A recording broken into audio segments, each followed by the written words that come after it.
Score അക്കാഡമിയിലേക്ക് എല്ലാവർക്കും സ്വാഗതം. അപ്പോൾ നമ്മൾ ഇന്നിവിടെ വന്നിരിക്കുന്നത് സ്കോർ ക്വിസ്, ശനിയാഴ്ച വൈകിട്ട് 6 മണിക്ക് നടത്തുന്ന സ്കോർ ക്വിസിനെ പറ്റി നിങ്ങളോട് കുറച്ച് കാര്യങ്ങൾ, അതിൻ്റെ റൂൾസും കാര്യങ്ങളും സംസാരിക്കാൻ വേണ്ടിയാണ്. അപ്പം നിങ്ങൾ ഉദ്ദേശിച്ച പോലെ ഇതെങ്ങനെയാണ് ഇതിൽ ചോദ്യങ്ങൾ കമൻറ്റ് ചെയ്യുന്നത്, അതൊക്കെ പലരും ചോദിച്ചിരുന്നു. അപ്പോൾ നമ്മൾ ആദ്യം പറയുന്നതാണ്, ഉത്തരം ലൈവിൽ കമൻറ്റ് ചെയ്യാൻ നമുക്കൊരു ഫോർമാറ്റ് ഉണ്ട്. ആ ഫോർമാറ്റാണ് നമ്മൾ ആദ്യം പറയുന്നത്. അതായത് ചോദ്യം നമ്പർ, ഞാനൊരു ചോദ്യം ചോദിക്കുമ്പോൾ പറയും ഇത് ചോദ്യം നമ്പർ 1-ാമത്തെ ആണെന്ന് പറയുമ്പോൾ നിങ്ങൾ ചെയ്യേണ്ടത് ഒരു ചോദ്യം, അത് 1-ാമത്തെ ചോദ്യത്തിൻ്റെ ഉത്തരം ഇപ്പം സച്ചിൻ തെണ്ടുൽക്കർ ആണെന്ന് കരുതുക. അപ്പോൾ നിങ്ങൾ എഴുതേണ്ടത് 1 സ്പേസ് സച്ചിൻ തെണ്ടുൽക്കർ എന്ന് എഴുതുക. ഇപ്പോൾ 2-ാമത്തെ ചോദ്യത്തിൻ്റെ ഉത്തരം രവീന്ദ്രനാഥ ടാഗോർ ആണെന്ന് വിചാരിക്കുക. അപ്പോൾ നിങ്ങൾ 2 എന്ന് എഴുതുക, സ്പേസ് ഇടുക, രവീന്ദ്രനാഥ ടാഗോർ എന്ന് എഴുതുക. അത് ഇംഗ്ലീഷിലോ മലയാളത്തിലോ എങ്ങനെ വേണം നിങ്ങളുടെ കംഫോർട്ടായ ലാംഗ്വേജിൽ നിങ്ങൾക്ക് എഴുതാൻ സാധിക്കും. അതാണ് നമ്മൾ ഉത്തരം ലൈവിൽ കമൻറ്റ് ചെയ്യേണ്ട ഫോർമാറ്റ് എന്ന് നമ്മൾ പറയുന്നത്. അത് നിങ്ങൾ മത്സരത്തിലൂടെ നിങ്ങൾ ഫോളോ ചെയ്യുക.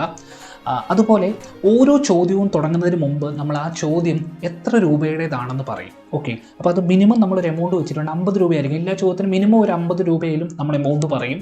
അപ്പം അത് ഉണ്ടായിരിക്കും. അപ്പം ഞാനിപ്പം സച്ചിൻ തെണ്ടുൽക്കർ ചോദ്യമായിട്ട് വരുന്ന ചോദ്യം ചോദിക്കുന്നതിന് മുമ്പ് ഞാൻ പറയും എമൗണ്ട് എത്രയാണെന്ന്. അതുപോലെ ലൈവിലെ പങ്കാളിത്തം, നമ്മൾ പാർട്ടിസിപ്പേഷൻ നോക്കിയിട്ടായിരിക്കും ആ മത്സരം എത്രത്തോളം സമയം പോകണമെന്ന് തീരുമാനിക്കുന്നത്.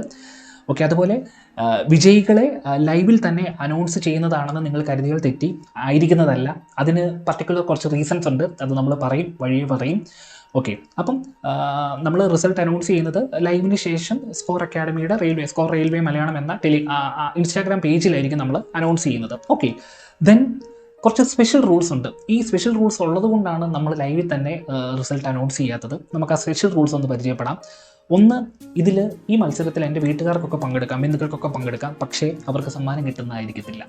അതുപോലെ സ്കോർ അക്കാഡമിയിലെ ഫാക്കൽറ്റീസിനും ഇതിൻ്റെ അകത്ത് പങ്കെടുക്കാം, പക്ഷേ അവർക്കും സമ്മാനം കിട്ടുന്നതായിരിക്കത്തില്ല. പക്ഷേ സ്കോർ അക്കാഡമിയിലെ സ്റ്റുഡൻസിന് പങ്കെടുക്കാം, അത് കുഴപ്പമൊന്നുമില്ല. പക്ഷേ എൻ്റെ വീട്ടുകാർ, എൻ്റെ ബന്ധുക്കൾ, അതുപോലെ സ്കോർ അക്കാഡമിയിലെ ഫാക്കൽറ്റീസ്, ഇവരൊക്കെ പങ്കെടുത്താൽ ഇവർക്ക് പങ്കെടുക്കുന്നതുകൊണ്ട് കുഴപ്പമൊന്നുമില്ല, പക്ഷേ നമ്മൾ പ്രൈസ് കൊടുക്കുന്നതായിരിക്കത്തില്ല. അതുകൊണ്ടാണ് നമ്മൾ ലൈവിൽ തന്നെ റിസൾട്ട് പറയാത്തത്. അപ്പോൾ നിങ്ങൾ ഒരു കാര്യം ശ്രദ്ധിക്കണം, കമൻറ്റിൽ ശരിയുത്തരങ്ങൾ കണ്ട് ഭയപ്പെടാതെ നിങ്ങൾ കമൻറ്റ് ചെയ്തുകൊണ്ടേ ഇരിക്കുക ആൻസറുകൾ. ചിലപ്പം ഈ മുകളിലുള്ള കമൻറ്റ് ചെയ്തിരിക്കുന്നത് ചിലപ്പോൾ എൻ്റെ ബന്ധുക്കളായിരിക്കാം, ചിലപ്പോൾ സ്കോർ അക്കാഡമിയിലെ ഫാക്കൽറ്റീസ് ആയിരിക്കാം. അപ്പോൾ അതുകൊണ്ട് അത് ശ്രദ്ധിക്കേണ്ട, നിങ്ങൾ മാക്സിമം കമൻറ്റ് ചെയ്യാൻ തന്നെ നോക്കുക, ചിലപ്പോൾ നിങ്ങളായിരിക്കും ജയിക്കുന്നത്. ഓക്കെ, ദെൻ ഇതൊരു ഇമ്പോർട്ടൻറ്റ് റൂളാണ് ഇതുമായിട്ട് ബന്ധപ്പെട്ട്. 1-ാമത്തെ ചോദ്യത്തിൻ്റെ ആദ്യ ശരിയുത്തരം കമൻറ്റ് ചെയ്ത വ്യക്തി തന്നെ 2-ാമത്തെ ചോദ്യത്തിനും 1-ാമത് ശരിയുത്തരം കമൻറ്റ് ചെയ്താൽ അദ്ദേഹത്തെ തീർച്ചയായും നമ്മൾ അഭിനന്ദിക്കുന്നതായിരിക്കും. പക്ഷേ 2-ാമത്തെ ചോദ്യത്തിനുള്ള സമ്മാനം ഉണ്ടായിരിക്കുന്നതായിരിക്കത്തില്ല. കാരണം തുടർച്ചയായിട്ട് ഒരാൾക്ക് തന്നെ സമ്മാനം നമ്മൾ കൊടുക്കില്ല. അദ്ദേഹത്തിന് വേണമെങ്കിൽ 3-ാമത്തെ ചോദ്യത്തിന് അദ്ദേഹത്തിന് സമ്മാനം നേടാൻ അർഹതയുണ്ടായിരിക്കും, അത് നമ്മൾ കൊടുക്കും. ഓക്കെ, പക്ഷേ തുടർച്ചയായിട്ട് കൊടുക്കത്തില്ല. കാരണം നമുക്ക് കുറച്ച് പോളിസി ഉണ്ട്, പരമാവധി ആളുകൾക്ക് സമ്മാനം കൊടുക്കണം എന്നതാണ് ഞങ്ങളുടെ പോളിസി. അതുകൊണ്ടാണ് അങ്ങനെ ചെയ്യുന്നത്. ആ പോളിസി നിങ്ങൾക്ക് ഇഷ്ടപ്പെട്ടു എന്ന് വിചാരിക്കുന്നു.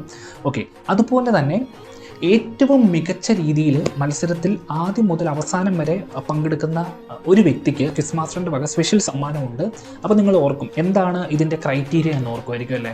ഇതിൻ്റെ ക്രൈറ്റീരിയ എന്ന് പറയുന്നത് ബിഗ് ബോസ് മാതൃകയാണ്. ബിഗ് ബോസ് ഷോ നമ്മളെല്ലാവരും കാണുന്നതാണല്ലേ. ബിഗ് ബോസിൽ കണ്ടസ്റ്റൻസിന് എടുക്കുന്നതൊക്കെ എന്ത് ക്രൈറ്റീരിയ വെച്ചിട്ടാണ്? ആ ക്രൈറ്റീരിയ തന്നെയാണ് ഇവിടെ എടുക്കുന്നത്. അതിപ്പം ആ ക്രൈറ്റീരിയ നമുക്ക് പറയാൻ പറ്റത്തില്ല, അത് ക്വിസ് മാസ്റ്ററിൻ്റെ ചോയ്സാണ്, ഇഷ്ടമാണ്. തുടക്കം മുതൽ അവസാനം വരെ ആക്റ്റീവായിട്ടുള്ള, അത് ഈ 5 എത്ര ചോദ്യങ്ങൾ ചോദിക്കുന്ന ആ ചോദ്യത്തിനെല്ലാം കറക്റ്റ് ഉത്തരം പറയണമെന്നൊന്നുമില്ല. പക്ഷേ നന്നായിട്ട് പാർട്ടിസിപ്പേറ്റ് ചെയ്യുന്ന ഒരാൾക്ക് എന്തായാലും ഒരു സ്പെഷ്യൽ സമ്മാനം നമ്മൾ കൊടുക്കുന്നതായിരിക്കും. ഓക്കെ, അതുകൊണ്ട് മാക്സിമം നിങ്ങൾ അറ്റംപ്റ്റ് ചെയ്യാൻ ശ്രമിക്കുക. ഓക്കെ, അതുപോലെ ഈ മത്സരത്തിൽ റൂൾ നമ്പർ 1 എന്ന് പറയുന്നത് ഇതാണ്, ക്വിസ് മാസ്റ്ററിൻ്റെ ഡിസിഷൻ ഫൈനൽ ആൻഡ് ബൈൻഡിങ് ആണ്. അദ്ദേഹം ഇവിടെ ഈ മത്സരം കഴിയുന്നിടം വരെ ഇത് നിയന്ത്രിക്കുന്ന വ്യക്തി ക്വിസ് മാസ്റ്റർ തന്നെയാണ്. ഓക്കെ, അപ്പോൾ അദ്ദേഹത്തിൻ്റെ തീരുമാനങ്ങൾക്ക് അതിൻ്റേതായ വില ഇവിടെയുണ്ട്. ഓക്കെ, അപ്പം എല്ലാവരെയും നമ്മൾ ക്ഷണിക്കുകയാണ്. ശനിയാഴ്ച വൈകിട്ട് 6 മണിക്കാണ് സ്കോർ റെയിൽവേ മലയാളം യൂട്യൂബ് ചാനലിലാണ്. അപ്പോൾ നമ്മുടെ കറണ്ട് അഫയേഴ്സ് വീക്കിലി ഡിസ്കഷനാണ്. നമ്മൾ ഇതിനു മുമ്പ് വീക്കിലി ഡിസ്കഷൻ നടത്തപ്പോൾ എല്ലാവർക്കും ഇഷ്ടപ്പെട്ടു എന്ന് പറഞ്ഞു. അപ്പോൾ അത് നമുക്ക് ഇഷ്ടപ്പെട്ടു. അപ്പം നമ്മളൊരു വെറൈറ്റി ആയിട്ട് അതിൻ്റെ കൂടെ കുറച്ച് ചോദ്യങ്ങളുമായിട്ട് ഇവിടെ വരികയാണ്. അതിൽ ഓരോ ചോദ്യത്തിനും നിങ്ങൾക്ക് ഒരു ചെറിയ എമൗണ്ട് ഓഫ് പ്രൈസും നമ്മൾ കരുതുന്നുണ്ട്.